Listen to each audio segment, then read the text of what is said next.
Okay, so in this video, I'd like to show you how we actually determine or create one of these stress-strain curves that we've been talking a little bit about, at least in the elastic region so far. So what we're going to do, without further ado, is we're going to test one of these samples. This is a little bit of brass, and it's a tensile specimen, you might call it. It's got a certain shape. I'll sketch it out for you. It looks something like this.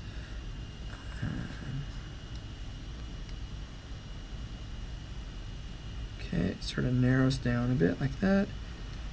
It's got a bigger region at the ends.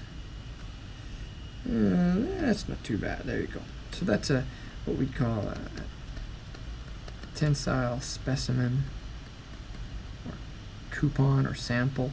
Sometimes, if you want to be hip, you call it a dog bone specimen, because it kind of looks like a femur or something, right? No kidding, anyway it is. So why do we have this shape? Why is it narrower here and bigger at the ends? What's up with these big regions? Well, you'll see in a moment that these larger regions at the end are where we're going to grip it. I'm going to tighten it down in this machine quite hard, and we have to make sure it doesn't slip there. We also have to make sure that the section here in the middle, which has a smaller cross-sectional area, right? This cross-sectional area here is smaller, but that's also where we define our A naught for our engineering stress. So this region with the smaller cross-sectional area is called often the reduced section. Okay, reduced because the cross-sectional area is reduced. So that's where all the good stuff's going to happen. You know, when we start to stretch this thing out, that's where the plastic deformation is going to occur, and ultimately that's where it's going to fail. So we as engineers can study it, and by making that reduced section in there smaller like that, in cross-section, we know all the good stuff's going to happen there, and that's where we can study it and get the data. So that's the reduced section. And the final thing is that somewhere in this region, it doesn't have to be actually in the middle, but somewhere in here, usually what we do is we clip on a little instrument called a strain gauge. And it's a delicate little piece of electronics that accurately measures the strain. And so that's called the gauge length. Okay, and that's where we define L naught. Usually you clip on this little strain gauge. It's got a couple of razor blades that just touch into the surface and don't slip. And it could be anywhere in that reduced section because, of course, A naught's the same through this reduced section, so the stress is the same. All right, so without further ado, I'd like to actually show you a tensile test, and I'd like you to think about something that we haven't quite talked about yet, and it's this. If this is a stress-strain curve, and we've talked about this linear elastic region, what is the rest of the curve going to look like? Is it going to look like that? You know, is it going to look like this? You know, sort of straight up and then maybe breaking? Or is it going to look like,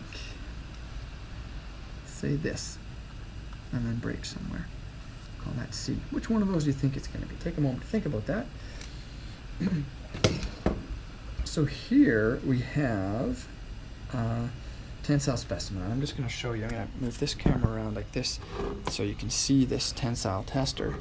Okay, and this is a portable little tensile tester. Normally, for material testing, you'd use of course, a bigger machine than this, but this one's pretty good for little demonstrations and hands-on activities. So there, I've already mounted the little brass specimen in there. Okay, I've got another one. This is the one that I was showing you, and I mounted that one in. It's gripped on these ends. Okay, so that's where I tightened these bolts down so it grips on the grip region. Reduced section right through the middle. Now for this simple test, we're not going to put a strain gauge on. We're just going to use the length of that reduced section for our strain. And over here you'll see there's a little rocker arm. This is a little unconventional, but what happens is it's just the way that this particular little machine records the load. So this is a load cell, and it's going to record the load that results from the application of strain. And the strain I apply by turning this little wheel over here on the right hand side of the screen. So I'm going to crank that. It will impose strain on this, and we will record the stress. And then let me show you here. The software will plot. I've already coded into the software the sample dimensions, the cross-sectional area. So over here you'll see it's going to calculate the stress for us, and it's going to calculate the strain. Now the strain, I don't know why it says F there, just ignore that. And we're actually not going to see any negative values. It just happens to, it auto scales the axes, but it starts off, and you're going to collect we're going to collect the first data point right here in the middle. But of course, the software likes to put those negative ones on just so it's right in the middle.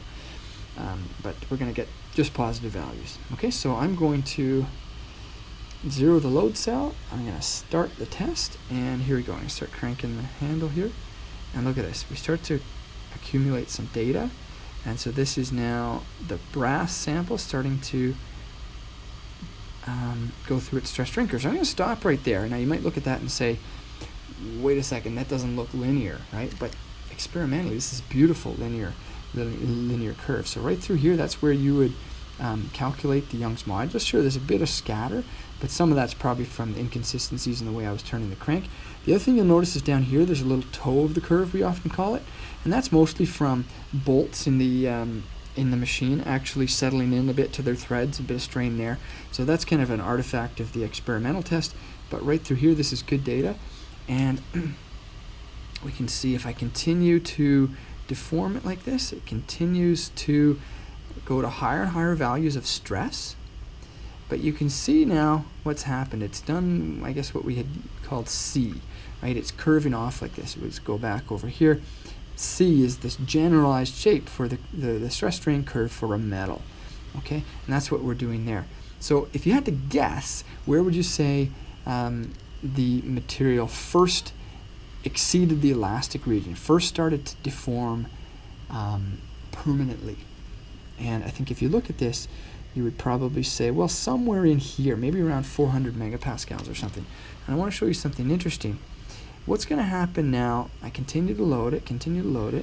What's going to happen if I unload it? I start to reduce the stress.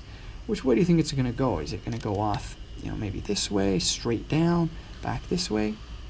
Well, in fact, you remember from the previous video that we talked about the Young's modulus being this really important structure-independent property. So although we've changed the strength, actually, let me show you that. We've changed the strength. It's exciting. It is. It's really exciting. Where was this material first permanently deforming? And we'll explore this later in more detail in a separate video. But where did it first stop being elastic? Well, you'd probably guess somewhere around here near the end of the straight line. So say around, we'll call it 400 megapascals. If I unload here, well, look at this. I can't ignore the fact that that's got a slope to it. That slope is the same as the slope over here. Why? Because it's elastic recovery. I unload it, I reduce the stress on the sample, and it recovers elastically. It springs back, it pulls back, even though it has also permanently deformed. Okay, so this slope is the same as this slope because it's the Young's modulus, and even though we've strengthened it, we haven't changed the Young's modulus. Why have we strengthened it? Well, let me show you that. If I unload it all the way here, unload it right down to 0, and if I bring it back up, I load it up again, you can see there's a little bit of this loop. We call it hysteresis. That's really more of an experimental artifact here in this case. And I'm going to see that it's suddenly right there where we left it off last time, up here, close to 500 megapascals is when it starts to plastically deform the second time. So the first time around, 400 megapascal strength, and then 500. We've made it stronger. And this is in fact an actual way that through permanent deformation like this, you see one of these blacksmiths hammering away on a sword or something like that, or a horseshoe or whatever. That horseshoe is actually getting stronger through that deformation operation. So we're strengthening it. We'll learn about it more in more detail later in the course. But of course, the whole time, the Young's modulus does not change. Isn't that exciting? I think it is. Anyway, I hope you do as well.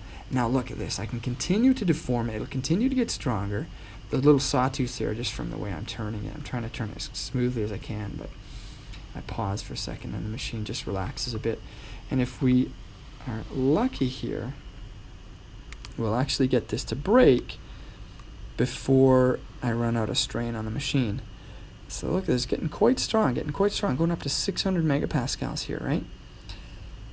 I could unload it anytime if I wanted, and it'll still have the same Young's modulus. Load it back up again. Same Young's modulus. Continue to load it. Continue to load it. It's deforming permanently. Absolutely, it's deforming permanently. Now I could actually show you here on this little camera. You can see that's the size it was to start with. Now it's substantially longer. What's going to happen? But it's the stress on it. What's going to happen? What's going to happen? Am I going to be able to get this to happen in this video? Is it going to break? Is it going to break? This is a very ductile. There we go. Okay, I'll stop right away. Look at that. So it broke. It fractured.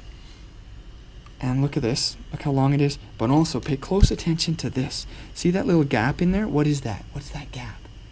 Well, that's the elastic spring back or recovery. We can explore that more in a subsequent video. Okay, but I hope that was exciting. It was for me. Okay, thank you.